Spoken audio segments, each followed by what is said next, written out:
Alright, guys, it's time to completely expose that Islam is a religion of peace. Because chapter 9 is actually the most violent verse in the whole Quran. Surah Tawbah is about specific people who broke the Treaty of Hudaybiyah and attacked Muslim allies, and the hypocrites who are spreading corruption in Medina, combatants excluded.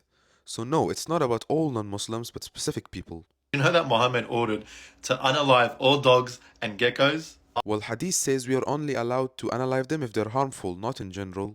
Last hour won't come until you fight the Jews, if you fight the Turks, if you fight people with small eyes.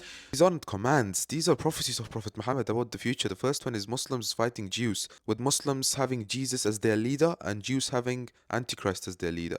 The second one is actually proof for Islam, where Prophet Muhammad said, Turkic tribes will emerge from the east with small eyes, whom you will fight, and they will destroy a city beside river Tigris. And he added, the worst of them will be the best of them in Islam, meaning they will convert. Turkic Mongols fulfilled this prophecy by sacking Baghdad and matching this description and then converting to Islam. The main contributing factor for Islam's rapid growth was through military conquests. Yup, Islamic territory did expand through military conquest, but no forced conversions were allowed. As said in the Quran, there are no compulsion in religion. On the other hand, colonial empires did force Christianity on Aboriginals, Native Americans, Philippines, Africans, and many others. If it wasn't for the Crusades, man, Europe would look like this. Crusades unalived women and children, and they also destroyed homes, and they justified this using biblical references about mass killings of Amalekites and Canaanites.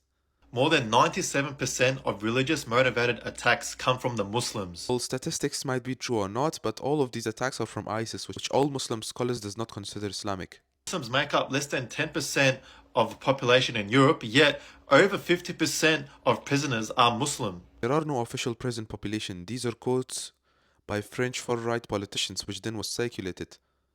Next time, fact check.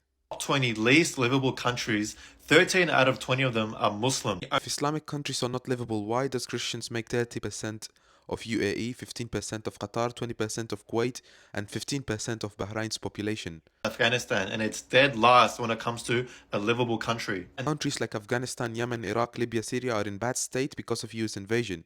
You can check the state of these countries before US. Now if you look at the statistics, Christians are in the top list of killing the most people, and Islam is the last, which flips the narrative you're pushing.